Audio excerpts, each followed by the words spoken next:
primeiro seminário integrador do estágio supervisionado dos cursos de licenciatura do IFMA Campus São Luís Monte Castelo. Para dar início aos trabalhos da mesa, que será a segunda mesa da tarde de hoje, convidamos a aluna Amanda Beatriz Cunha Silva, do curso de licenciatura em Química, para coordenar os trabalhos desta mesa.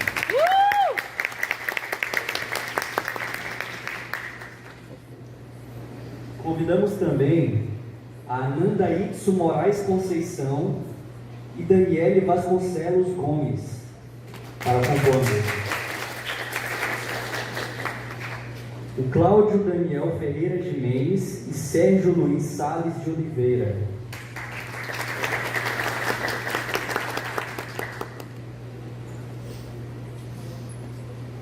A Nelma Maria Rocha de Souza.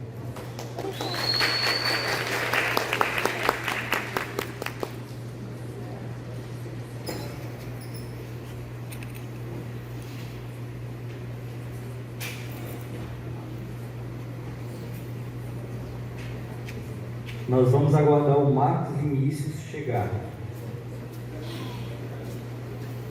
Agora eu passo a palavra para a aluna Amanda, que vai coordenar a mesa de agora. Boa tarde, gente. Boa tarde. Queria agradecer a presença dos nossos expositores, os meus colegas, e queria agradecer também novamente a presença de vocês na nossa segunda mesa redonda. Eu vou dar início, à nossa segunda mesa, que tem como tema as práticas educativas e pedagógicas, o protagonismo discente no processo de formação docente. Eu queria passar a palavra para a Nelma Souza. Ela vai apresentar o seguinte tema: formação inclusiva, uma experiência discente no curso de licenciatura em Biologia.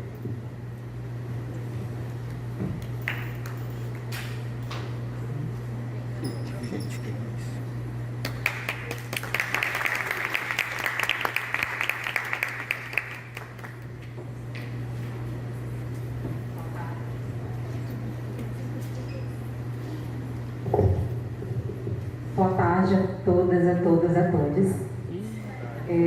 Eu vou fazer minha apresentação utilizando a tecnologia assistiva audiodescrição.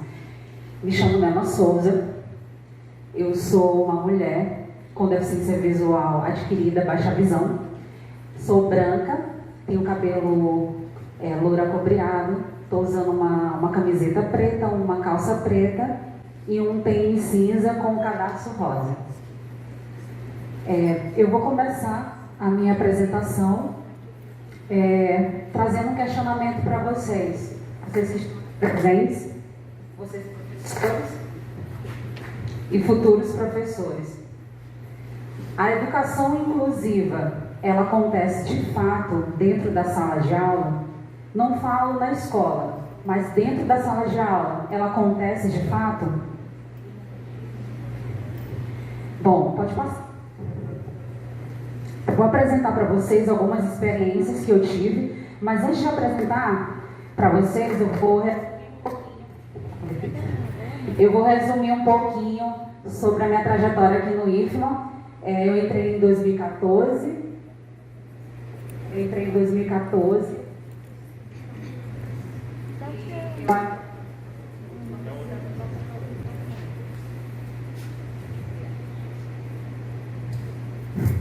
Eu entrei no curso de licenciatura em Biologia em 2014 e eu ainda não era pessoa com deficiência. Então, por volta de 2016, 2017, eu fui diagnosticada com glaucoma grave e em poucos meses eu perdi a visão do olho direito e do olho esquerdo eu tenho baixa visão. Eu tenho só 50% de visão.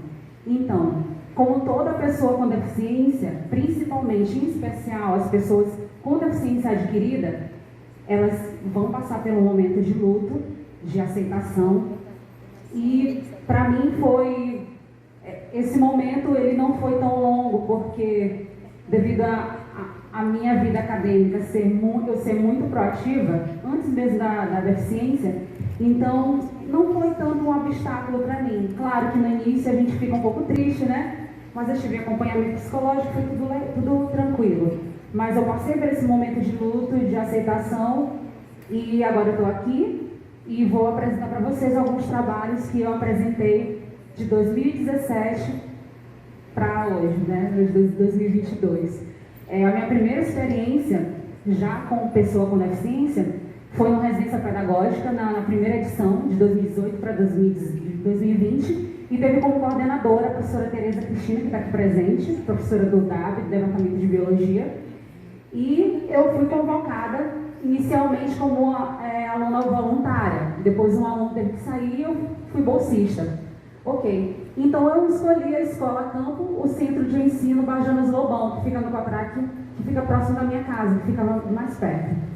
Então, o público-alvo que eu passei um ano ministrando aula, visitando as secretarias, a parte pedagógica, conhecendo a escola de perto, vivenciando dentro da sala de aula, fora dela também em laboratório, em feira de ciências. Então, o público que eu atendi foi os alunos do ensino médio de segundo ano, do matutino. Então, foram 6 turmas, tinha por volta de 30, 35 alunos, então foram 6 turmas com 210 alunos, e todos sem deficiência. Eu me lembro até hoje, quando eu entrei na primeira sala, no meu primeiro dia de estágio, que eu cheguei com uma bengala, que na época eu utilizava bengala, hoje eu não utilizo mais, porque eu dei uma melhorada devido ao tratamento que eu estou fazendo. Então, quando eu cheguei com uma bengala, um aluno me parou no corredor e disse: tia, você está com o pé quebrado? Aí eu falei: não, eu tenho deficiência visual, baixa visão.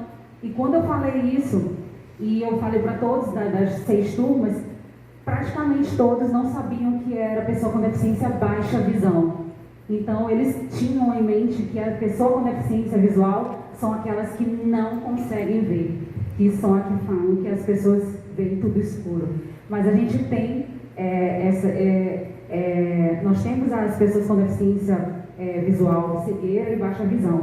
E baixa visão, há uma grande diferença devido à acuidade visual. Então, a gente vai encontrar vários graus de acuidade visual, certo? Pode passar.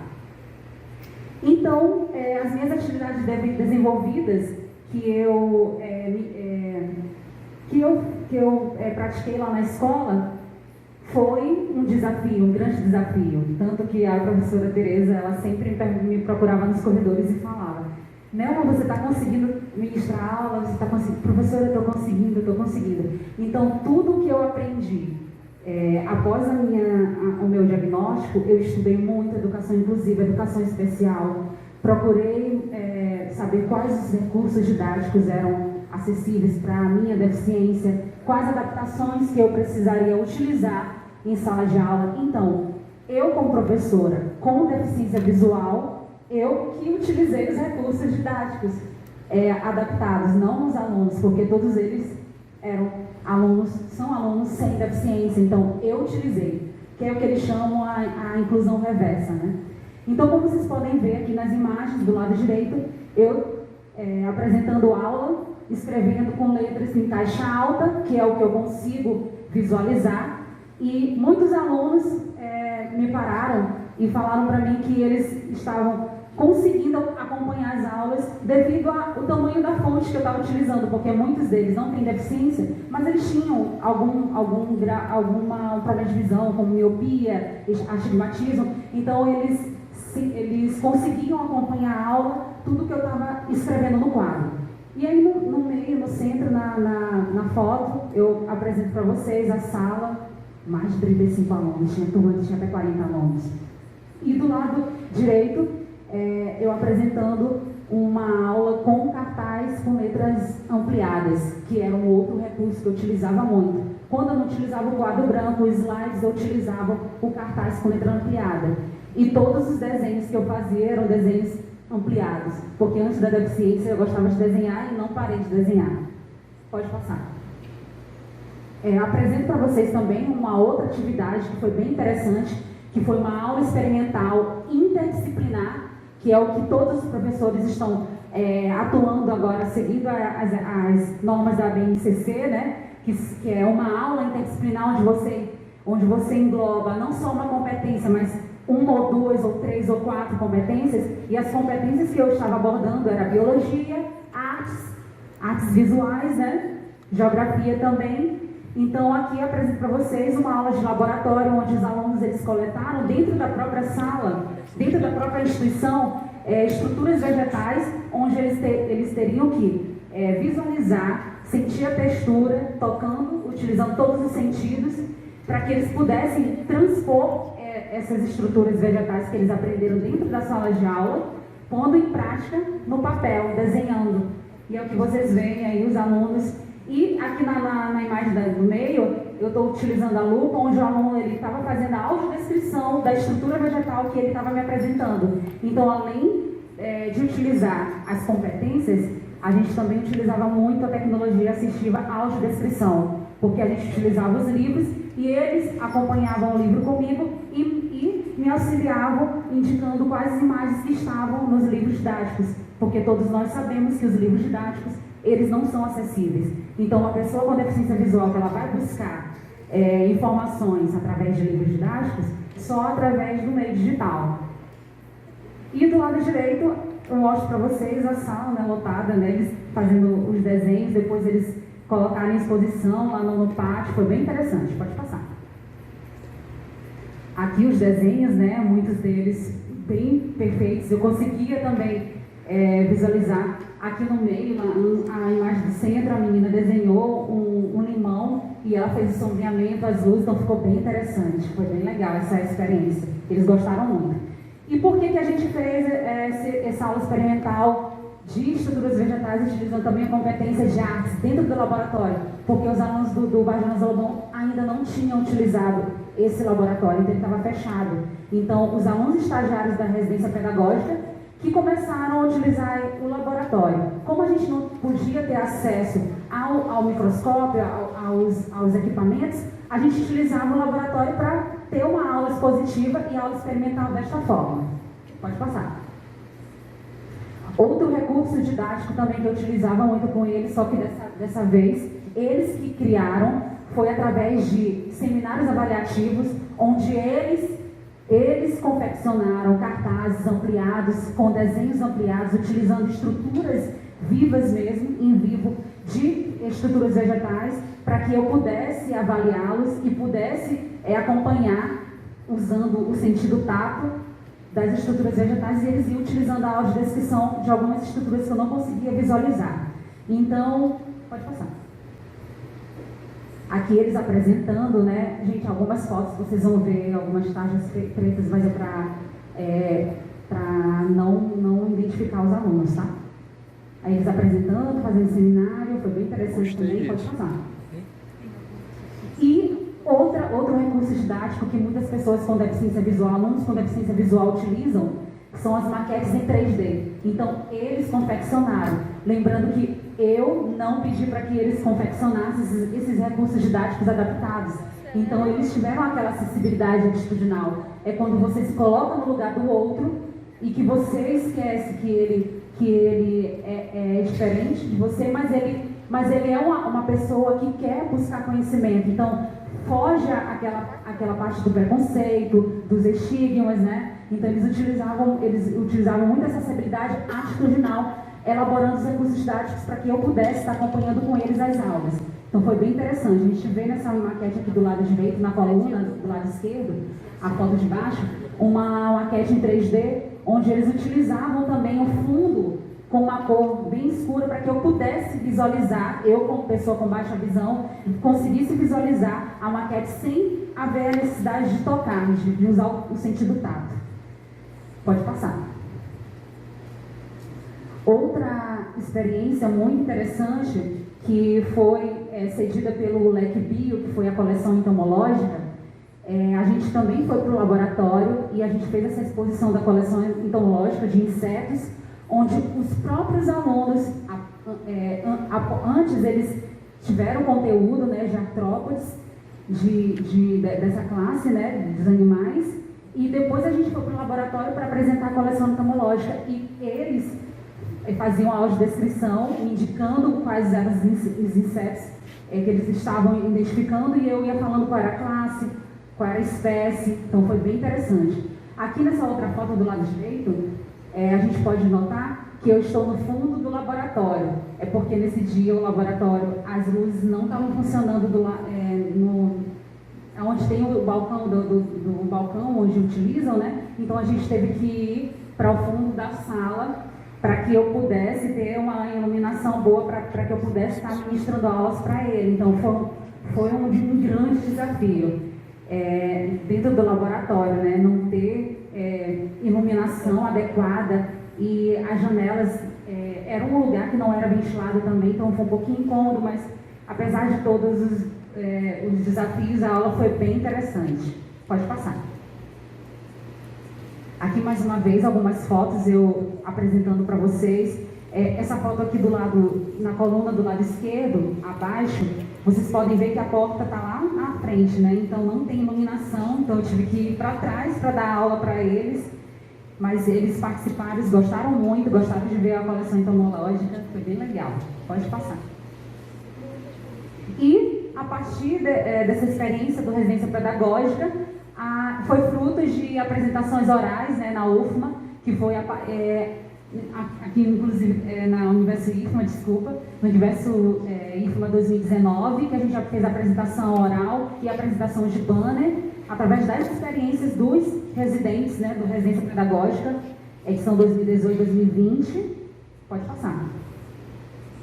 E também a gente fez uma participação aqui do lado esquerdo, na imagem do lado esquerdo, uma apresentação oral, na verdade uma palestra, né, de um encontro, né, intitulado Desafios dos Professores e Professoras, Existência e Resistência no Ensino de Ciências e Biologia. Então foi bem interessante. Então, nessa mesa redonda que aí estava, eram todas as residências do IFMA, da UEMA e da UFMA. Então cada um estava apresentando as suas experiências nas escolas campus. E aqui do lado direito, uma apresentação oral de um resumo expandido que a gente enviou para a UFMA, do CIMAPEB, o primeiro CIMAPEB, foi no mesmo ano, e eu estava lá apresentando, né, experiências no Residência Pedagógica, então foi bem legal. Pode passar. E a segunda experiência, né, que foi a apresentação de uma oficina. Essa foi no modo remoto, então no período da pandemia, a gente também trabalhou, né, apresentando algumas oficinas, né. Então a oficina que eu apresentei foi a construção de um modelo didático. Ah não, desculpa gente, essa é presencial. Foi presencial em 2019, porque eu precisava de usar a roupa. Foi em 2019 com o grupo do PIBIG de Biologia 2019, coordenado pela professora doutora Isabela Mendonça. Então ela me convidou para que eu pudesse estar fazendo essa capacitação de modelos didáticos em 3D. Pode passar. Então algumas imagens, né, eu orientando alguns alunos, utilizando recursos bem acessíveis. Então eles tiveram que confeccionar o biscuit caseiro mesmo, aquele que é feito com trigo, hidratante, cola. Então eles colocaram a mão na massa. E antes dessa prática, deles pôr em prática, né, a elaboração, a confecção do modelo didático, eu passei para eles alguns conceitos, algum embasamento teórico para que eles pudessem se situar no conteúdo, né, mas foi bem interessante. Todos eles confeccionaram um modelo didático. A intenção era confeccionar um modelo didático de árvores angiospermas. Então foi bem legal. Angiospermas não, gimnospermas, desculpa, pode passar. Aqui já era no final da oficina, né? Foram 4 horas de oficina. As maquetes, né, em 3D estavam na bancada e eu auxiliando eles, instruindo para que eles pudessem, além deles confeccionarem as maquetes, eles teriam que apresentar em audiodescrição as maquetes que eles confeccionaram, falando todas as estruturas, todas as texturas que eles estavam utilizando, as cores, para que os alunos que não utilizam a tecnologia assistiva AD, mas que pudessem também, que utilizam a tecnologia assistiva AD, pudessem acompanhar também o que eles tinham produzido na oficina. Pode passar. o grupo, né, do pessoal do PIBID de 2019, e essa foi uma das maquetes em 3D. Todas elas com texturas, então foi bem interessante. Pode passar. E, a partir dessa experiência, né, da oficina, anos depois a gente conseguiu, a Vanessa Santos, que fez parte também do PIBID, a professora Isabela e eu, nós publicamos, né, um capítulo de livro pela editora Conhecimento Livre, através dessa oficina, dessa experiência da oficina do modelo didático em 3D. Pode passar. Outra experiência foi a apresentação de uma oficina, dessa vez no modo remoto. E a oficina foi intitulada Educação Inclusiva para o Ensino Remoto. E a produção técnica não foi só minha, foi também da professora doutora Naisa Nogueira, não sei se ela está aqui. E a gente teve como participação especial a professora doutora Regina Souza Silva. A gente não poderia deixar de convidá-la, afinal ela apresentou a sua tese nessa temática de educação especial, e ela também é minha orientadora de pesquisa, foi minha orientadora de pesquisa e é minha orientadora de monografia, não tinha como não convidá-la para participar dessa oficina. E foi interessante porque quando a gente divulgou a primeira turma de oficina, da oficina Educação Inclusiva para o Ensino Remoto, muitos alunos ainda procuraram, então a gente teve que abrir uma outra turma. Então a gente apresentou tanto no dia 26 de agosto de 2021, como também no dia 27. Então foram 8 horas de oficina online. Foi bem interessante. E o público foi para os professores e os alunos do curso de licenciatura em Biologia, mas também foi aberto algumas vagas para a comunidade em geral, que participou. Teve alguns alunos da UFMA, da UEMA, que participaram também da nossa oficina. Pode passar. E aí eu mostro para vocês, né, o flyer de anúncio da oficina e a imagem aqui do print da participação online de algumas pessoas que estavam lá presentes.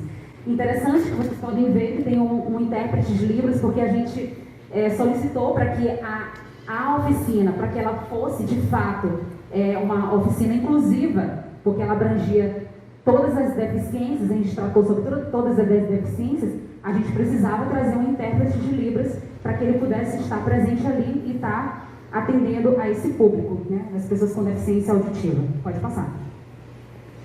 E a quarta experiência foi apresentações de palestras, que depois que eu fui diagnosticada, né, com baixa visão, né, então eu comecei a estudar muito mesmo educação inclusiva, educação especial, e comecei a escrever algumas palestras para que eu pudesse estar passando alguns conhecimentos e também conhecimentos e também a prática do que eu vivencio também diariamente, né, com os demais alunos. E eu apresentei algumas palestras para os alunos da licenciatura, que foi de Biologia, de Física e Química, através de algumas disciplinas da professora Regiana, da professora Isabela. Então eu estava presente tanto no modo remoto como também no modo presencial. Pode passar. E essas são algumas palestras que eu apresentei, tanto presencial como no modo remoto. Essa primeira aqui do lado esquerdo, no canto superior, ela foi voltada para o modo remoto. E essas duas últimas, essa aqui do meio foi presencial, tratando sobre recursos didáticos, né? Recursos didáticos físicos, e também se tratou sobre ferramentas tecnológicas, que é uma área também que eu estudo muito sobre as tecnologias, né? Para que a gente tenha mais acesso, as pessoas com deficiência visual tenham mais acesso ao conhecimento através de plataformas que sejam de fato acessíveis. Então, eu busco muito pela internet, pelas as TICs e as TEDs, né, que são as tecnologias educacionais, para ver se de fato elas são acessíveis para as pessoas com deficiência visual. Pode passar. E a quinta experiência foi a produção de vídeo inclusivo, que foi essa última pesquisa que eu fiz pelo PIBIC, né, superior. E a pesquisa foi intitulada como A Audiodescrição como Tecnologia Assistiva no Estudo do Manguezal Maranhense, incluindo alunos com deficiência visual no ensino de botânica. E eu lembro que quando eu fiz a disciplina com a professora Regiana, que ela foi a minha orientadora dessa pesquisa, eu e mais uma ex-aluna que escreveu o projeto, a gente ficou naquela inquietação. Por que Os conteúdos na área de botânica não tinha acessibilidade para pessoas com deficiência visual. E a gente começou a estudar. Então a gente descobriu a tecnologia assistiva audiodescrição, onde a gente pode estar trazendo os conteúdos através das palavras, então a gente transforma as imagens em palavras. Tudo que a pessoa com deficiência visual ela não consegue compreender por palavras, no caso as ações, os sentimentos, a localização também, isso também acontece muito em sala de aula, quando o professor fala, vocês estão vendo aquela imagem ali, aquela lá, mas qual imagem? Onde é a imagem? Então a gente ficou naquela inquietação de trazer um vídeo para que ele fosse acessível para os alunos na área de botânica. E foi um estudo inovador, foi uma pesquisa exploratória, foi um desafio, um grande desafio para a gente. A professora Tereza também fez parte da pesquisa e ela sabe muito bem como foi muito. A gente teve muitos desafios, foram 2 anos e a gente estudou muito. Eu tive que fazer algumas formações, fiz uma formação inicial continuada pelo IFMA EAD, do curso técnico gestor de vídeo. Eu precisava dessa formação para que eu pudesse estar editando os vídeos. Então também foi um outro desafio para mim entrar numa sala, eu como pessoa com deficiência, entrar num curso de editor de vídeo. Então foi um grande desafio, mas graças a Deus eu consegui o diploma, né? E nós produzimos o vídeo que já a gente vai mostrar um pedacinho para vocês, tá?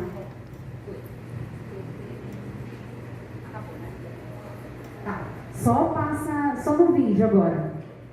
Tem algumas imagens, né, sobre a pesquisa, mas antes de passar, quem tiver a vontade de acompanhar o vídeo, é só 1 minuto. O vídeo ele tem duração de 10 minutos, mas se vocês tiverem a curiosidade de acompanhar com os olhos fechados, imaginar como uma pessoa com deficiência visual, ela consegue compreender, utilizando essa tecnologia AD, através de um vídeo, fiquem à vontade, tá? Pode passar. Diálogos de uma espécie de humana surge, e o efeito foca e desfoca algumas folhas em primeiro e segundo plano nesta sequência. Na fotografia, o pesquisador assegura flores e frutos de uma espécie vegetal. Então, vamos conhecer um pouco mais das espécies vegetais do mangue da raposa? A Vicenia soleriana, conhecida popularmente como mangue preto, por apresentar coloração cinza escuro ou preto em seu tronco quando raspado. Na imagem, é apresentada a folha de cor verde escuro e opaca, com nervuras bem evidentes na face inferior. Sua folha é oval nas extremidades laterais e o ápice é agudo. Ao lado da folha, uma pequena flor branca com 4 pétalas está disposta entre várias espigas pequenas, de cor verde claro e formato arredondado. A próxima espécie vegetal é a Conocarpus erectus, conhecida como mangue de botão, por possuir uma semente que se assemelha a botões. Bom, gente, foi só um trecho, porque o vídeo tem 10 minutos. É um curta-metragem, é um vídeo que a gente pode utilizar esse recurso audiovisual na sala de aula para ele servir de um complemento para as aulas, dando acessibilidade para as pessoas com deficiência visual. Gente, eu quero agradecer a atenção de todos. Obrigada pelo convite da comissão, obrigada pelo convite, professora Tereza, e obrigada. Boa tarde.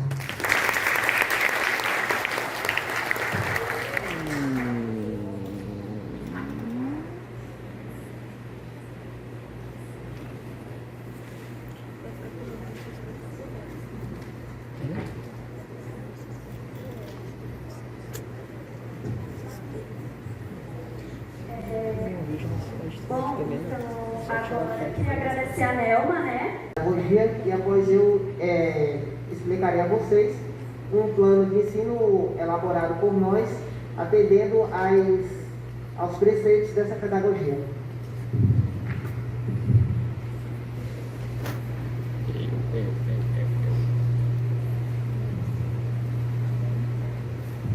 Boa tarde. Boa tarde. Boa tarde. Bom, em primeiro lugar, eu gostaria de parabenizar a colega, né, Nelma. Eu achei assim muito bom a apresentação. E acho que muito empolgante, né, muito inspirador para nós, né, que temos menos experiência, alunos, pelo menos a gente, né, é do 4º período. Então a gente tem pouca experiência na prática docente concreta, né? E eu acho que é muito legal, né? Porque uma das coisas que a gente enfrenta nos cursos de licenciatura, por exemplo, a gente no curso de licenciatura em biologia, é uma dicotomia, né? Entre a parte do ensino, da parte pedagógica e as disciplinas específicas da biologia.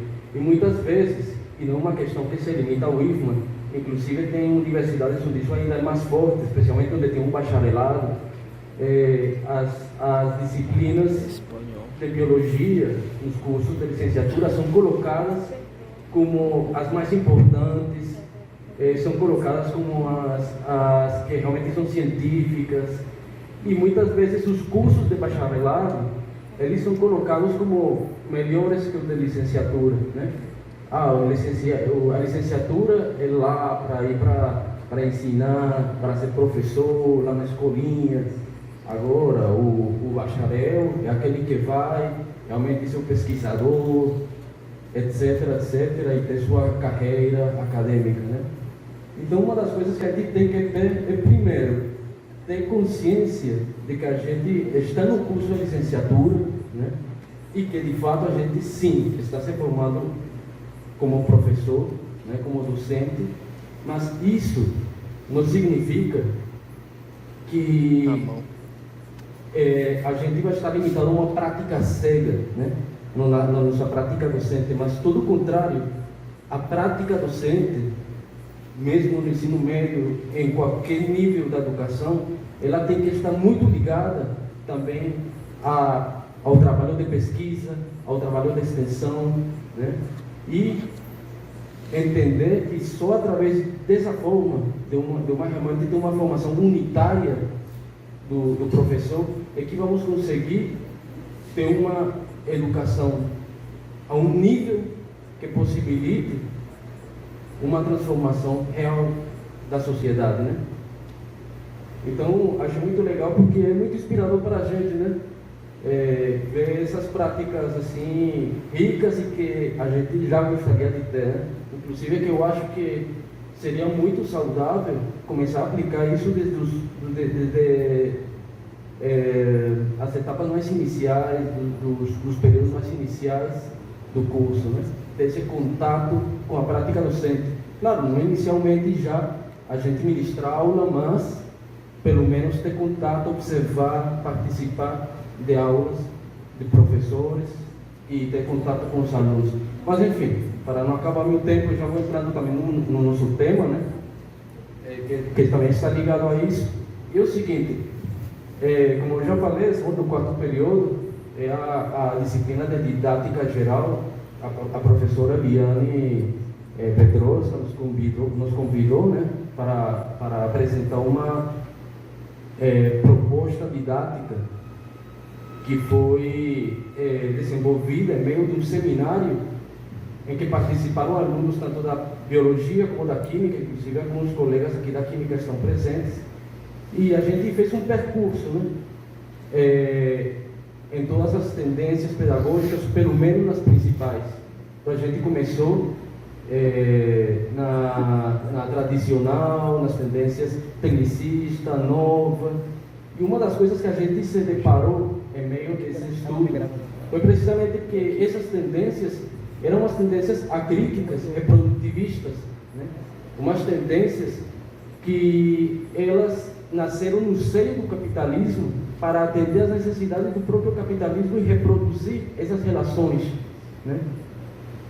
E precisamente foi isso, essa problemática a qual Saviani, né, Saviani, ele se enfrentou na década dos 70 com sua prática docente, depois especialmente a preocupação que surgiu no final dos anos 70, quando ele começou a orientar os cursos de doutorado na PUC de São Paulo. E foi precisamente isso, como superar esse reprodutivismo das tendências pedagógicas e realmente nos propor uma pedagogia que sirva como instrumento da transformação social, né? Então, um dos marcos importantes nesse processo foi o livro que ele colocou como Escola e Democracia, né? Intitulado Escola e Democracia de 1982. Olha, a gente vai trabalhar um pouquinho, vou fazer só uma introdução teórica bem rápida, e aí a gente vai apresentar a proposta, para que seja menos bastante, aí vou ser bem sintético. Então, aí essa questão, nesse livro, ele colocou os fundamentos, né, do que seria essa pedagogia histórico-crítica. E ele, se baseando no marxismo, ele compreendeu que só a partir de uma transformação social que implicasse a socialização dos meios de produção, realmente poderia acontecer essa transformação da base da sociedade. Então, dessa forma, ele também viu o papel que tinha a educação no meio disso. Diferente, por exemplo, das pedagogias crítico-reprodutivistas, né? Teorias que elas concebiam que, mesmo que faziam uma crítica ao capitalismo, elas concebiam a educação simplesmente desde o ponto de vista reprodutivista. Elas não concebiam a possibilidade da educação e da escola servir como um instrumento da transformação social. E foi precisamente porque sabiam, nesse contexto de resistência ao regime militar, da luta pela democracia, que eu acho que num contexto que é tão longe assim, e que de fato a gente tem visto que é necessário essa luta pela democracia ser continuada. Sabiani, ele viu a importância de então superar essa limitação que tem as tendências pedagógicas até esse momento e propor uma tendência pedagógica que fosse revolucionária, né? Então, nessa medida, aí tem essa citação de Saviani, né? A essência está falhando muito, né? Está dando para entender? Então, a essência da realidade humana no trabalho, pois é através dele que o homem age sobre a natureza, ajustando as suas necessidades. Então, vemos aqui essa concepção do trabalho, não no sentido estreito, né, como a gente vê no seio do capitalismo, no sentido de um trabalho baseado na exploração, um trabalho alienado, né? Mas é uma concepção do trabalho no sentido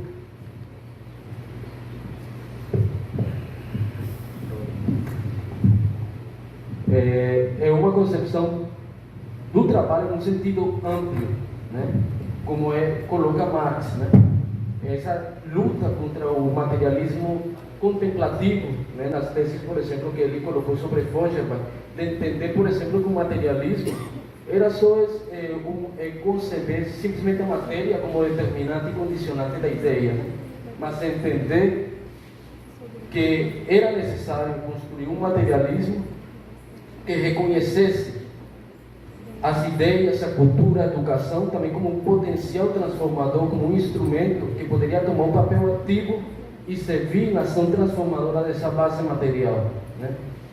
Então, é precisamente essa concepção de trabalho, né, como ação transformadora do mundo, que Saviani ele coloca como princípio educativo, né? Então ele coloca um trabalho educativo é o ato de produzir direta e intencionalmente em cada indivíduo singular a humanidade que é produzida histórica e coletivamente pelo conjunto dos homens. Então, é precisamente essa necessidade de ver que essa transformação, essa socialização dos meios de produção implica também uma direção das classes trabalhadoras do conjunto da sociedade.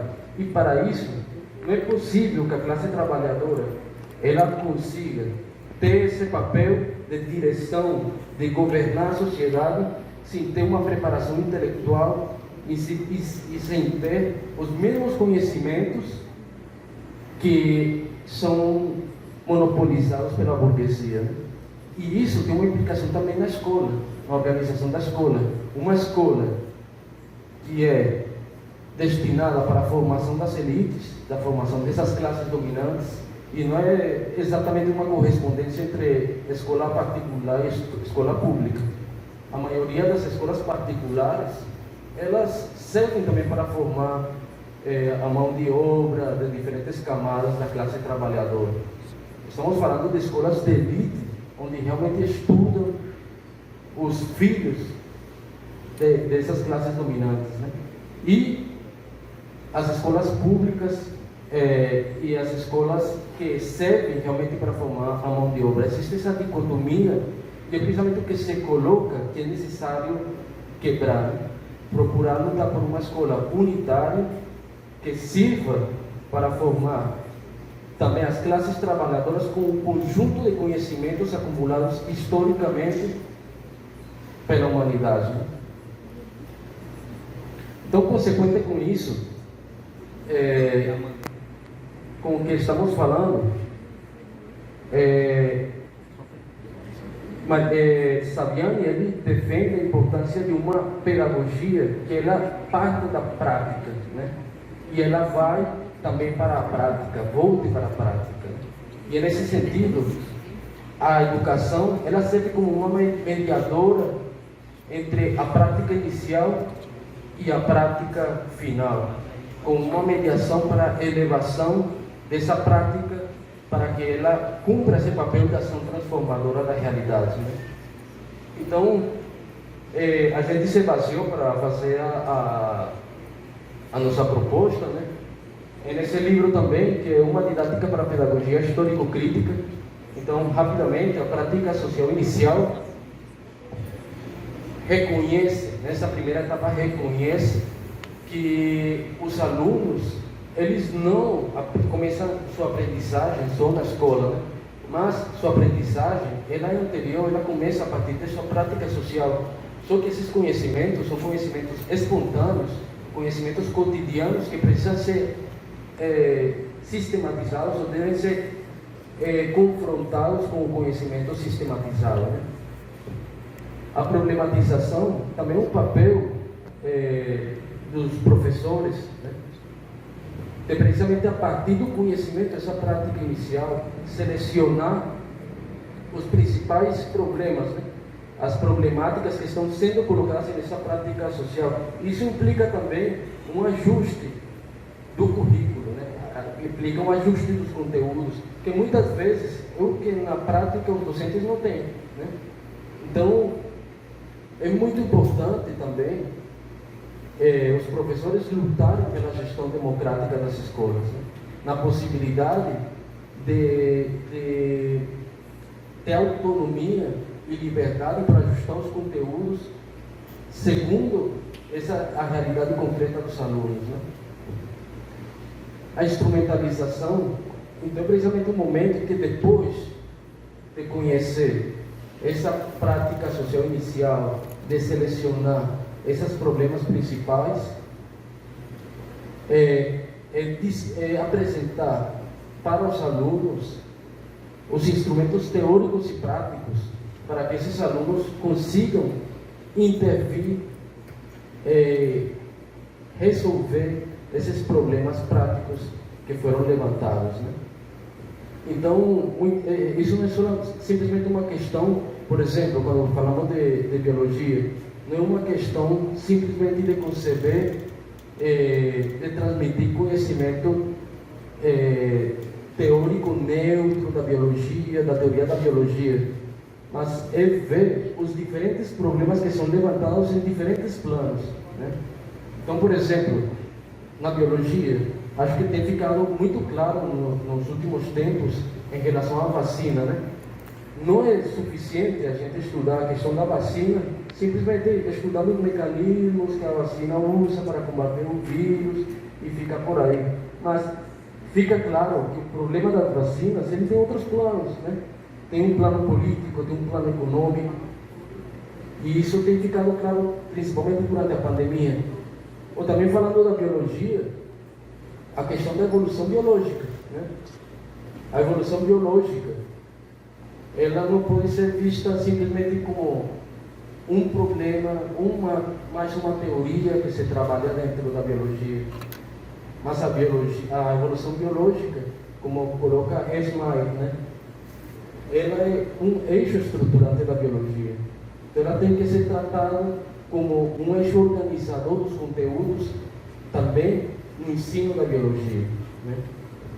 E muitas vezes o que vemos é simplesmente que a evolução biológica ela é tratada como um capítulo final do livro didático, que é trabalhado lá no final do terceiro ano do ensino médio, ou que ela fica como uma disciplina no final do curso, de poucas horas, né, etc. Ela deve ser vista realmente como esse eixo estruturante que deve guiar e deve ser realmente a luz, né, como falava Tomshansky, a luz que deve guiar e deve iluminar nossos estudos na biologia, né? E, obviamente, por isso não acontece, porque a evolução biológica, ela não é só uma teoria neutra, né? Ou não é uma teoria neutra. A evolução biológica, ela tem outros planos, como, por exemplo, planos econômicos, políticos, culturais. Ela surgiu num contexto histórico e isso levanta resistências na hora do ensino da evolução. Isso vida encarnada, isso é uma prática que vivem os professores, né, na hora de ensinar biologia, evolução. Inclusive até Darwin sabia disso, né? Por isso ele demorou tanto em publicar, né, o livro. E finalmente a catarse é um momento em que se eleva essa síntese, né? A partir dessa disposição dos instrumentos, né, teóricos e dos instrumentos teóricos e práticos, aí se chega a esse momento de síntese em que esse conhecimento é recriado finalmente pelo aluno, em que é encarnado na sua própria prática, né, e conduz a essa etapa final, que é a prática social final, né, que é igual a essa prática inicial, é a mesma prática social, faz parte da prática social global, mas em um nível de qualidade superior, né, mediado precisamente por esse processo educativo. Então, esse aqui o objetivo da gente é ver mais a questão da proposta que a gente construiu na disciplina, aí o colega vai apresentar.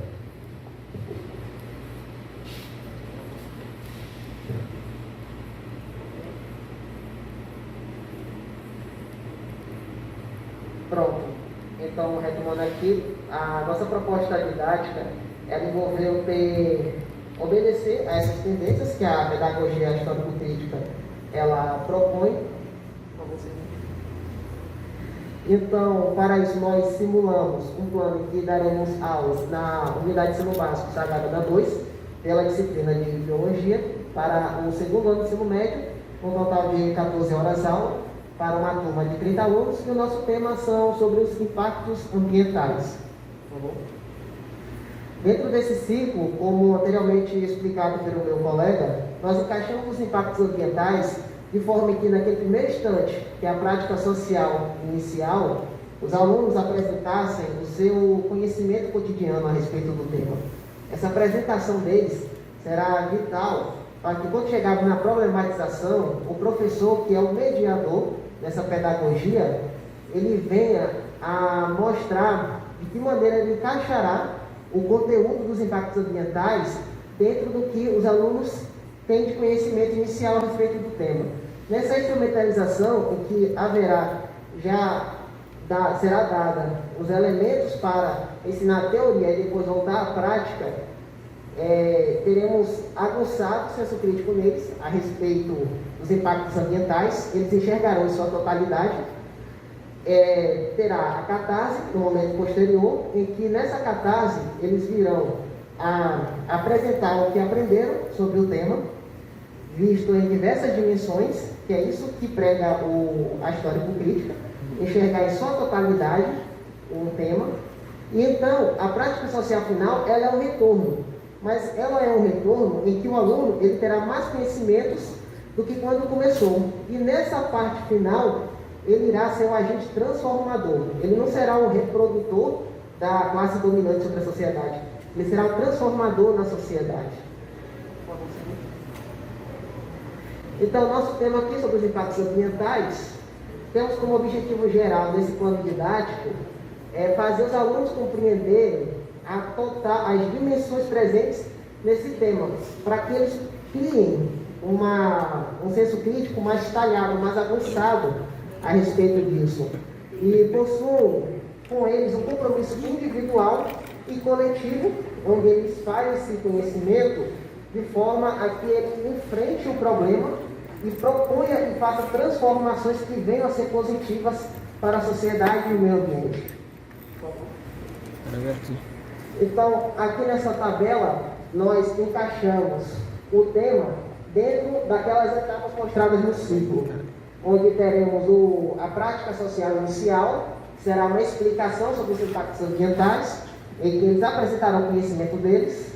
O segundo momento, que é a problematização, dessa reflexão que eles possuirão de forma crítica sobre os impactos ambientais.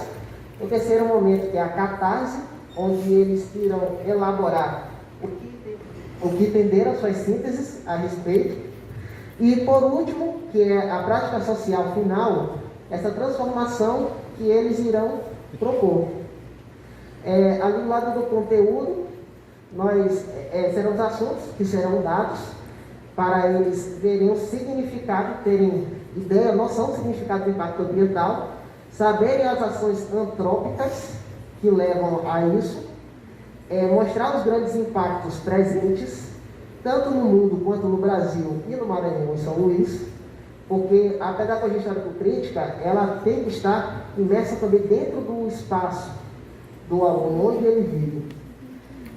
E os processos e medidas no momento final, para mostrar como reverter esse processo, ou iniciar uma luta para a reversão disso.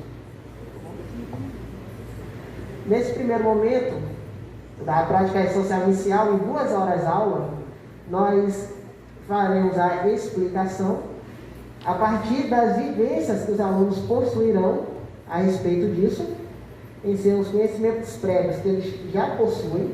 Eles não são uma tábula rasa. Eles criam conhecimento, só que esse conhecimento ele não é um conhecimento sintético, ele é um conhecimento chamado sincrético. Não há uma concatenação, uma junção em algo coeso, unido. É espalhado entre o que ele já tem de vivências anteriores. Então, como falado aqui anteriormente por mim, nós mostraremos este conteúdo. Eles irão apresentar seus conhecimentos prévios, levantarão o que eles querem saber a mais a respeito do assunto, e um dos nossos recursos será o uso de recortes de notícias por jornais, pela televisão, pela internet, que falem a respeito do tema. Nisso, promover com eles a discussão, entre eles um debate, a respeito disso, do que eles manifestaram, dos conhecimentos que eles possuem. E aqui são os recortes de notícias que serão apresentados para que eles tenham gatilhos, sejam detonadores a respeito de seus conhecimentos, que eles consigam cada vez mais ir buscando em suas vivências ideias para serem colocadas em pauta a respeito dos impactos ambientais. Tá bom? E aqui nesse momento, trazendo para a realidade regional, para o local, para o Maranhão e para São Luís, porque aqui também existem ações antrópicas que causam os impactos ambientais. E também não deixar o aluno isolado disso, não mostrar ele que é somente no mundo, fora do Brasil, que existe impacto ambiental. Existe aqui também, dentro do Maranhão e São Luís. Agora, nesse segundo momento aqui da problematização, é que virá a ocorrer o professor, que ele é o mediador nesse processo, ele apresentar o conteúdo, que será os impactos ambientais, Só que nesse processo dele apresentar, ele terá a ideia dos alunos, o que os alunos levantaram, para que ele adapte esse conteúdo conforme o entendimento que eles apresentaram e então prosseguir para a etapa posterior. Aqui nessa tabela mostramos os conteúdos que serão apresentados e ao lado direito é que mostrará esse papel do professor de ser um mediador, dizendo sobre a importância desse tema, dos impactos ambientais, e mostrar que ele deve ser ensinado em diversas dimensões, porque é isso que a pedagogia histórico-crítico ela prega, uma espécie de polissemia, é mostrar que existem vários eixos, várias temáticas, e que o mesmo assunto ele pode ser ensinado. Aqui estão as dimensões que vão ser exploradas com esse tema, a dimensão conceitual, científica, a histórica, as culturais, as políticas, as éticas, as econômicas, as sociais e também outras que tiverem.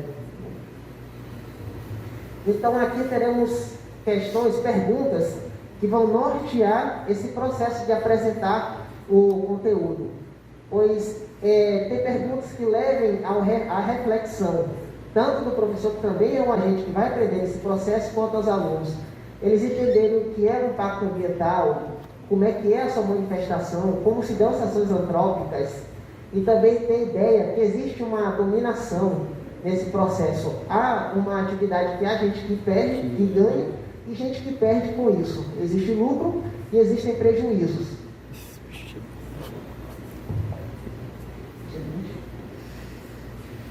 Então, nesse terceiro momento, que virá a instrumentalização, que é a apresentação do eixo teórico, e nesse eixo teórico será a construção, com o professor mediano, do conhecimento para que os alunos eles comecem a adquirir o conhecimento sintético, começar a elevar a sua compreensão a respeito.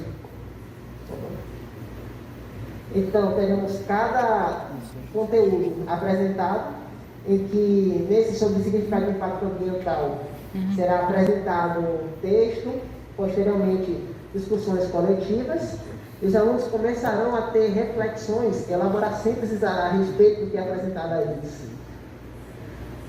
Ao falar das atividades antrópicas causadas pelo homem na natureza, isso aí será por recursos didáticos, como apresentação de documentários, ou que explique também a respeito do quanto que classes dominadas da sociedade sofrem com esse tema.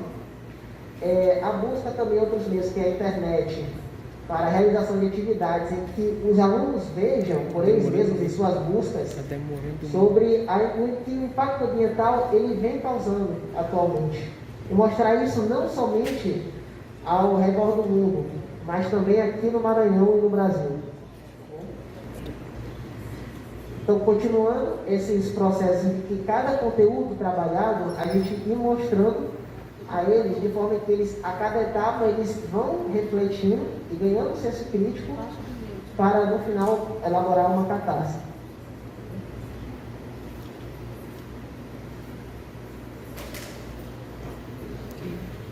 Então, nesse momento da catarse, especificamente, nós passaremos o protagonismo aos alunos, em que eles vão elaborar sínteses, em que eles digam o que entenderam a respeito do assunto e comecem a propor medidas para o enfrentamento desse tema.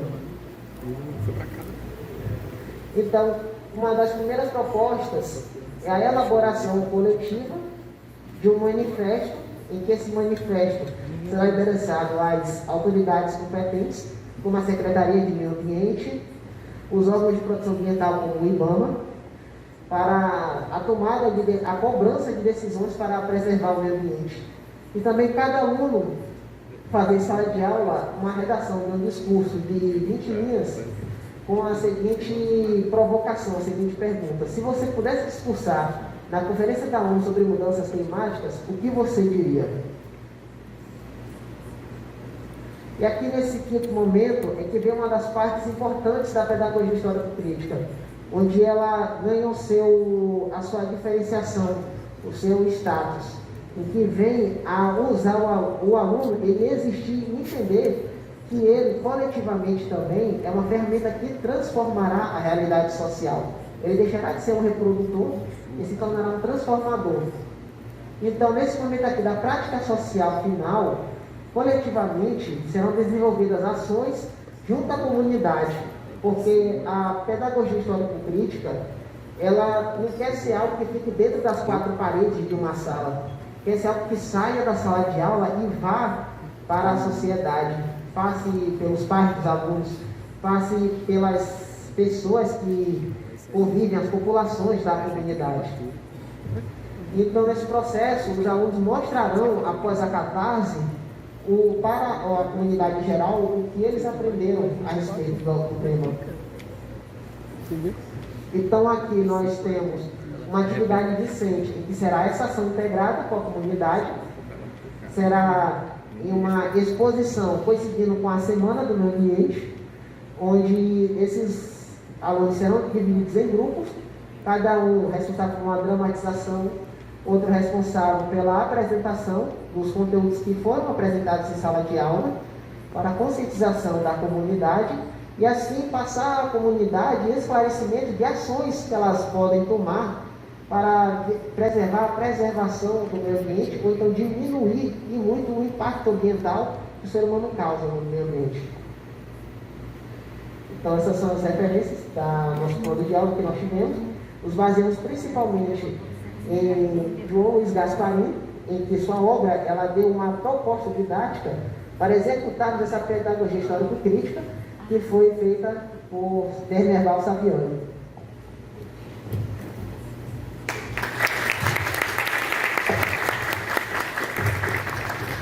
Daniela e de outros alunos do curso, a gente fez o nosso estágio supervisionado 3 no projeto Desconstrução da Matemática. Pode passar, por favor? Bom, aqui eu trouxe um pouco, sobre o projeto. Então, o projeto ele foi pensado pelo Serviço de Psicologia do Núcleo de Assistência ao Educando, que é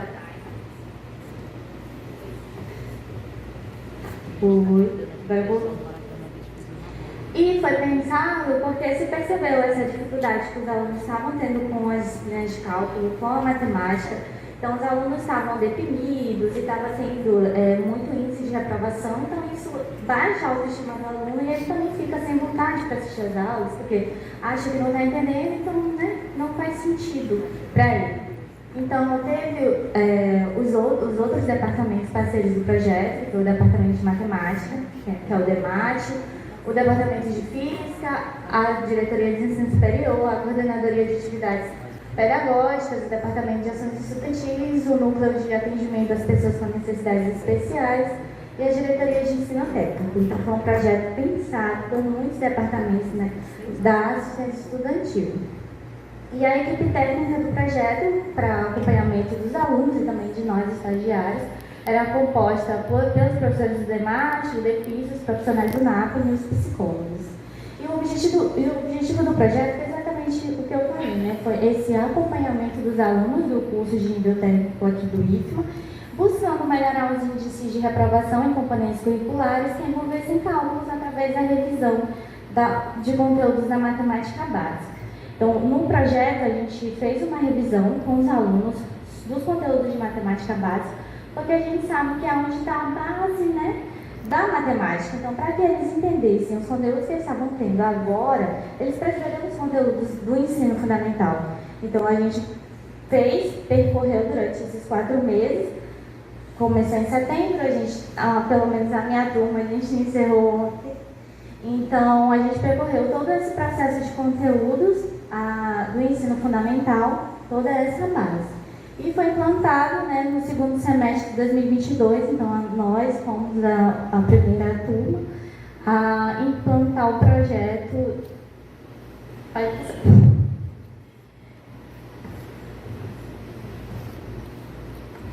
Então, eu repeti a mesma coisa. As aulas eram semanais, no contraturno do aluno, e foram 4 turmas.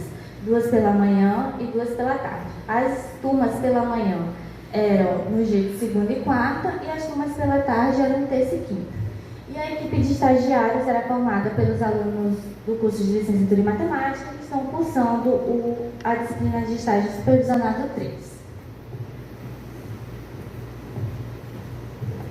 Então, continuando, os professores eles fizeram um conteúdo programático com base no que eles estavam em sala de aula, então eles próprios conseguiram identificar quais eram as maiores dificuldades dos alunos e chegaram à conclusão de que realmente era na matemática básica, era na fundamentação. Eles nos entregaram uma ementa sugerida, de forma que a gente pudesse seguir um raciocínio, seguir uma lógica. A gente começou com conjuntos dos naturais inteiros, fomos para os racionais e reais, depois para grandeiros proporcionais, a equação de primeiro grau, expressões em cálculos algébricos, produtos notáveis e fatoração e a equação de segundo grau. No geral, foi 2 aulas para cada conteúdo, sendo que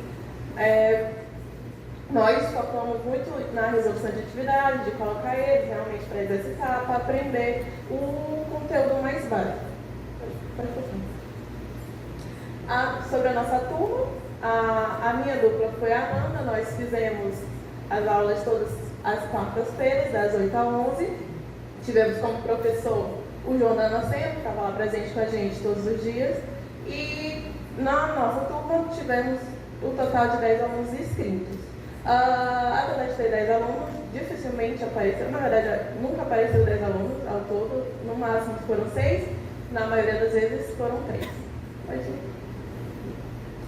E aí, falando um pouco sobre a experiência no geral, a gente resolveu dividir as aulas de forma em que cada uma desse uma aula, sequencialmente, então cada um ia dar uma aula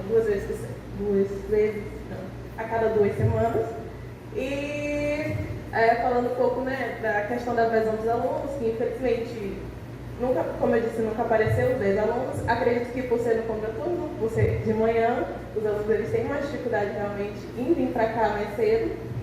No geral, tivemos alunos, como eu falei, eram no geral 3, que vinham regularmente. A gente focou muito na questão de resolver exercícios. A gente tentou trazer algumas atividades, algumas dinâmicas. A gente usou, por exemplo, a questão do encarte do supermercado para trabalhar com os números racionais, com soma, subtração, multiplicação. A gente também trouxe, no momento do EPID, conseguimos levar os alunos para participar das oficinas de matemática, participar de algumas dinâmicas. A gente usou as últimas 2 aulas a gente já tinha finalizado o conteúdo, então as 2 últimas a penúltima foi dedicada à revisão do conteúdo, resolução de atividades, e a gente conseguiu perceber que de fato elas conseguiram aprender muito. E a última foi com jogos. A gente resolveu trazer algumas dinâmicas diferentes, a gente usou 3 jogos para que eles pudessem, ser um último momento interessante. Bom, falando da experiência pessoal, a primeira vez que a gente estava em sala de aula, lecionando, eu e o Daniel, a gente já fez projetos de iniciação científica, mas sempre muito teórico, sempre na pesquisa.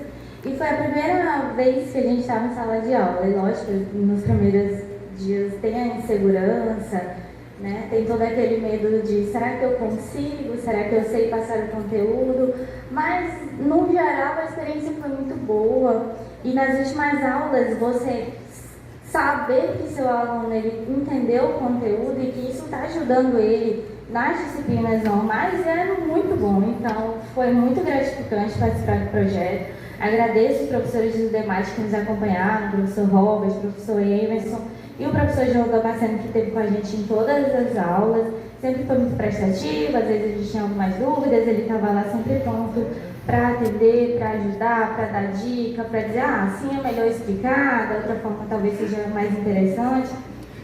Agradeço também a professora Érica, a professora Ângela, que também sempre estavam com a gente, sempre qualquer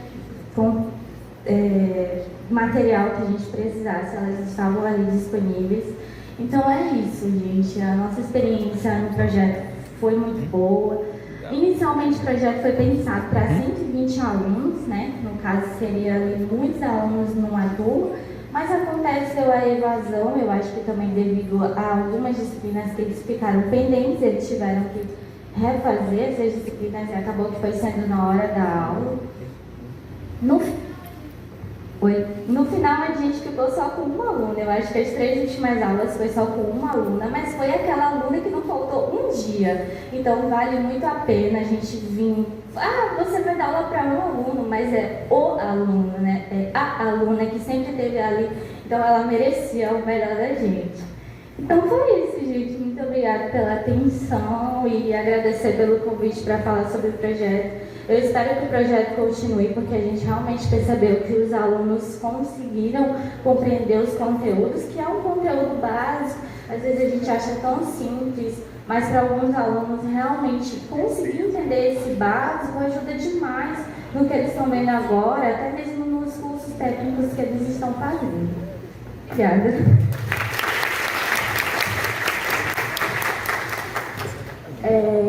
Então, gente, porque aquilo foi apresentado, aí eu falo até por mim mesma,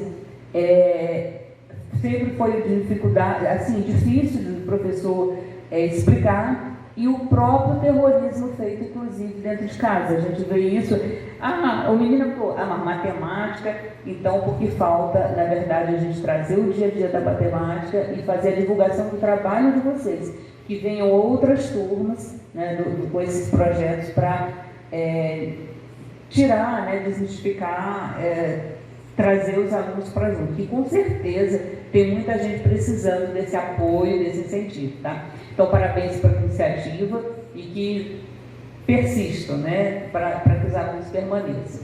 Então, Nelma, uma honra ver o teu trabalho. Eu acho que o trabalho de Nelma, para mim, foi uma das coisas mais gratificantes, eu digo isso para todo mundo, que eu tive nos últimos tempos. Porque a gente foi para o Barjonas, né, com uma situação assim mas ela tem segurança, né? Ela estava no início das dificuldades de se adaptar à condição de baixa visão, e a gente chegou lá ainda usando a bengalinha, né, para se orientar. E a nossa surpresa, o dia que os alunos tiveram que apresentar um trabalho sem que ela pedisse, e todos trouxeram o trabalho de forma que ela pudesse ter acesso às informações.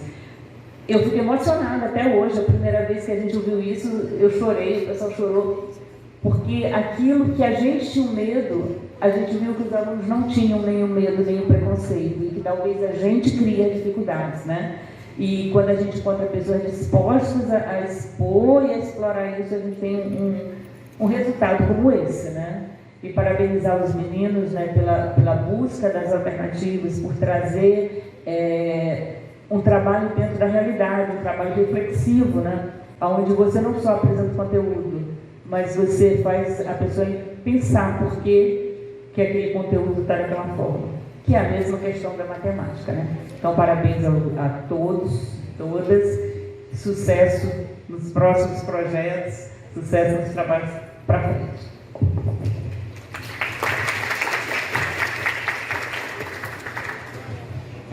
Agradecer a professora, né, pela colocação.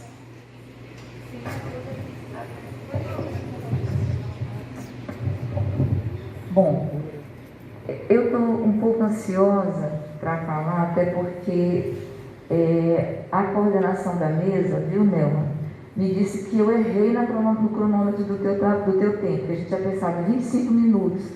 E eu pedi aqui a ajuda aqui da turma, e disseram, não, ela já está com 30. Eu disse, então ela passou do tempo. Então, quero te pedir desculpas primeiro, antes de falar sobre o que eu tinha que falar, tá certo? Tá? Mas com certeza você cumpriu 25 minutos. A gente vai ficar te devendo 5, que com certeza você vai ter oportunidade agora, tá? Eu gostaria de dar uma oportunidade agora para ela complementar esses 5 minutos, tá certo? Minhas desculpas, porque realmente eu estava preocupada, né, em dar o tempo para todo mundo do mesmo jeito, e me disseram, não, já passou o tempo. Eu disse, meu Deus, então seu tempo, não. E você que tinha me pedido para eu lhe avisar, né? Então só isso, então eu quero que você complete seus 5 minutos antes da gente... Isso, por favor.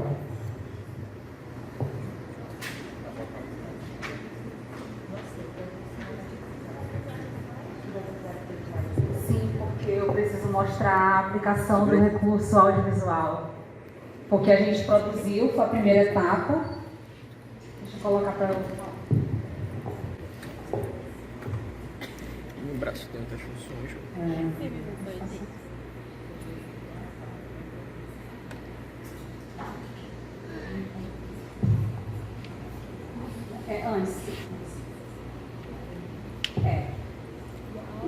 Foram 2 etapas, né, do projeto de pesquisa. A primeira etapa, a gente foi a campo.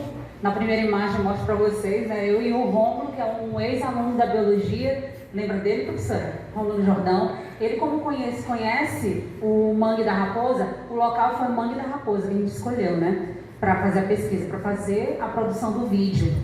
Então, essas imagens, né, eu adentrando a vegetação do mangue foi bem difícil. Foi uma experiência única, nunca tinha entrado no mangue. E na outra foto eu estou entrevistando ele para ter mais informações sobre o manguezal, né? Para a gente colocar no vídeo. Pode passar. E esse é o programa Shortcut, que é um programa muito acessível, que é ótimo para pessoa com deficiência visual. Então, pessoa com deficiência visual que tem esse desafio de aprender a editar vídeo, eu sugiro o programa Shortcut, que foi o programa que eu consegui editar. Tive a ajuda também da Bruna, não sei se ela está aqui. Obrigada, Bruna. Está aqui? Não, né? Pois é, a gente editou o vídeo, né? Para que a gente pudesse estar apresentando e está incluindo o roteiro audiodescritivo. Pode passar? E a segunda etapa, que foi a aplicação do recurso didático, porque a gente não poderia fazer um recurso audiovisual e não aplicar numa escola. E foi justamente na escola que a gente aplicou, que foi a Escola de Cegos do Maranhão. E quando a gente chegou lá, a gente teve uma surpresa.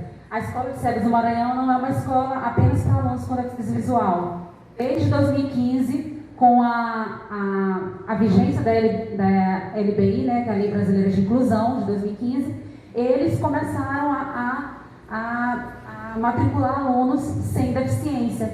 Então, foi bem interessante, foi uma surpresa para a gente. E a gente aproveitou esse momento que a gente ia aplicar o recurso para alunos com deficiência visual e também para alunos sem deficiência visual, para eles terem essa oportunidade de acompanhar um vídeo, um recurso audiovisual com audiodescrição, para a gente saber qual é a experiência deles.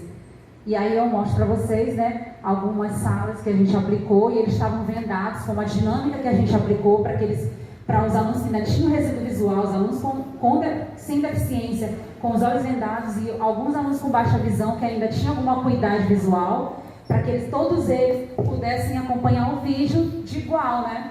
Todos eles acompanhando o vídeo, ouvindo a audiodescrição, para a gente perceber, para a gente ter essa percepção através do depoimento deles, como foi essa experiência de acompanhar um documentário sobre o Mangue da Raposa. Pode passar. E esse foi uma parte do grupo de pesquisa, né? A professora Regiana, aqui do lado direito.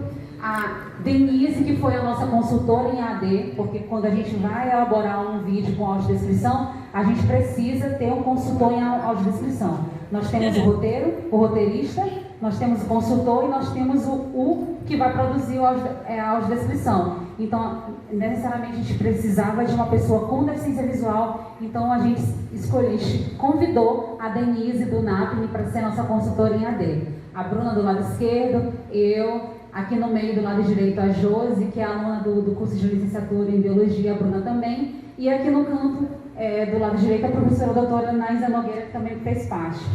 Essa é só uma parte do grupo de pesquisa, que todos eram compostos apenas por mulheres, né? Faltou a professora Tereza, a professora Tátia, faltou também a Rafaela, a Nívia. Obrigada a todas. Não sei se estão aqui. Pode passar. Tátia, pode passar, só para agradecer e obrigada.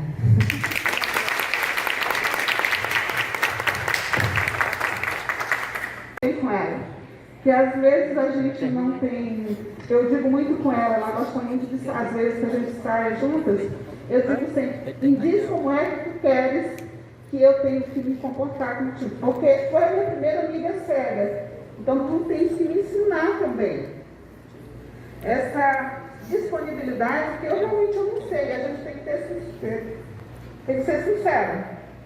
Eu pergunto para ela, me dá dica aí, como é que tu queres que eu... Né? E tem paciência comigo. Né? Tem muita paciência. E é legal que a gente acaba aprendendo muito. Então, parabéns, tá, para todos vocês. Vocês trouxeram muitas reflexões, contribuições. E nós queremos agradecer muito vocês, porque esse evento foi pensado com tanto carinho, tá? Com vocês, por vocês e para vocês todos da licenciatura. Né? Então, todos estão de parabéns, gente.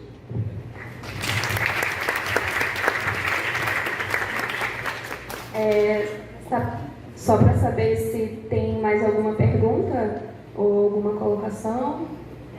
Ninguém? Não, né? Tá.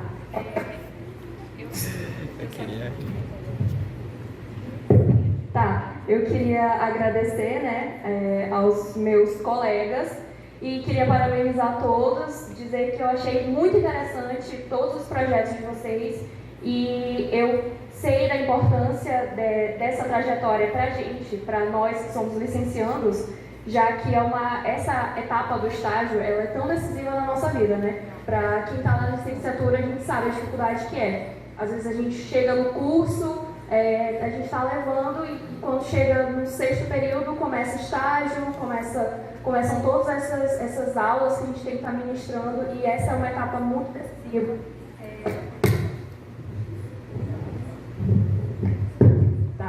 É uma etapa muito decisiva porque para os nossos cursos é uma área complicada para a gente. Mesmo que a gente esteja aqui, eu, por exemplo, sou da Química, mas para mim a Química é um terror e eu já estou na reta final. Então, só parabenizar a todos e dizer muito obrigada e vou passar a palavra para o nosso cerimonialista, o Carlos.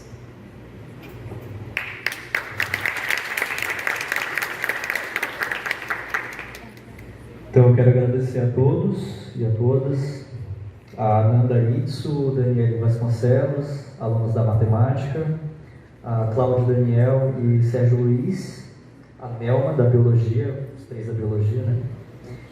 E o aluno Marcos Vinícius, ele pede desculpas por não ter vindo, porque ele estava numa entrevista de emprego, achou que daria tempo de chegar e infelizmente não pôde vir. Então, nesse momento eu desfaço a mesa, fiquem à vontade. E nós agradecemos aos palestrantes, tanto os da manhã quanto os da tarde, aos apoiadores, em primeiro lugar, a Reitoria do Instituto Federal do Maranhão. Em primeiro lugar, a Reitoria do Instituto Federal do Maranhão, a Prefeitura do Campus, Diretoria-Geral do Campus, a Diretoria de Ensino Superior, a coordenação dos cursos de licenciatura do campus, as escolas de rede de ensino de educação básica, o Sindicato dos Servidores Públicos Federais do Estado do Maranhão, SINDICEP, Grupo de Trabalho de Educação do Departamento de Humanas e Sociais. Nós teremos agora, não vou embora ainda, nós teremos um coffee break aqui no final. E a professora vai verificar se já chegou o coffee break. E aí nós também teremos, ao mesmo tempo, uma apresentação artística do Vinícius Movic, aluno do curso de Sistemas de Informação, e a Rayara Vitória, aluna do ensino médio. Eles estão ali, eles vão fazer um som para a gente agora, mas enquanto isso nós podemos nos direcionar ao coffee break.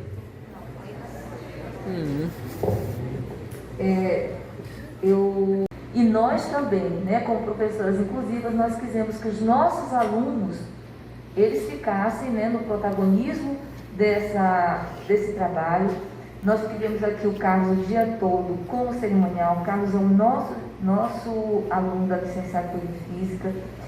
E eu não vou, em nome dele, eu vou agradecer todos os outros, porque as comissões, tem 10 alunos em cada comissão, tá? Então, em nome do Carlos, gente, eu saúdo e agradeço, peço uma salva de palmas para esses alunos.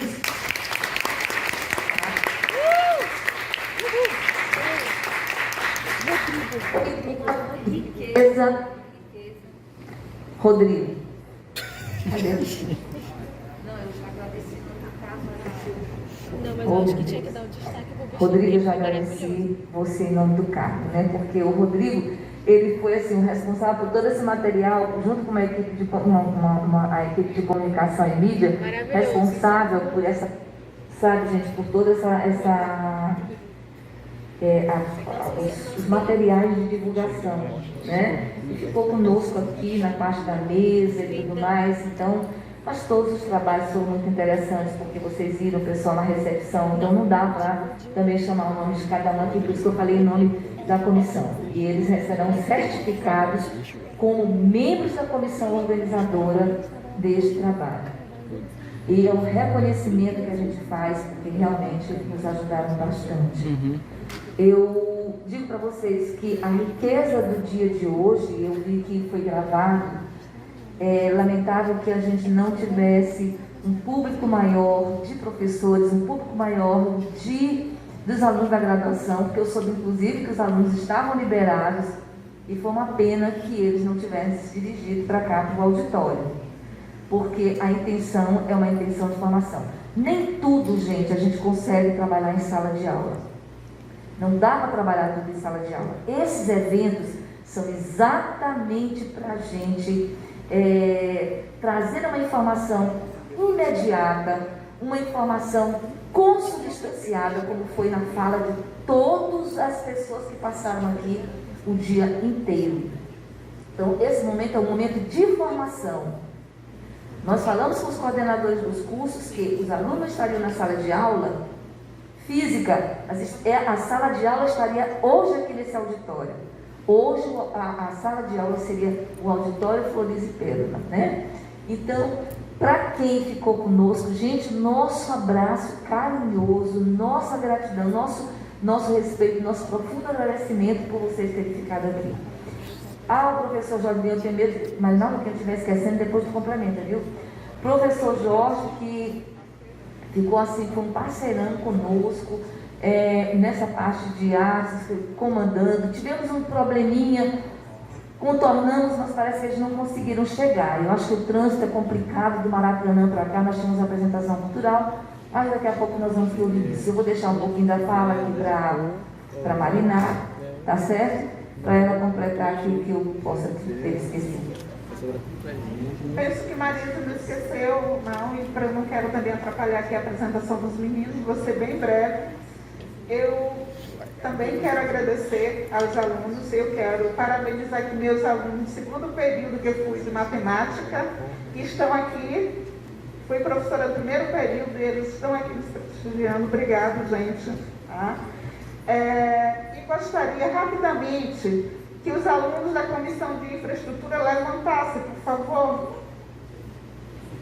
Isso. Só para a gente dar uma salva de palmas, gente, para eles. Os alunos da comunicação, por favor. A equipe de comunicação.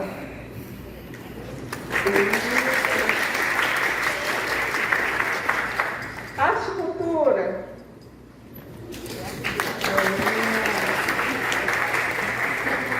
Nosso cerimonialista, Carlos.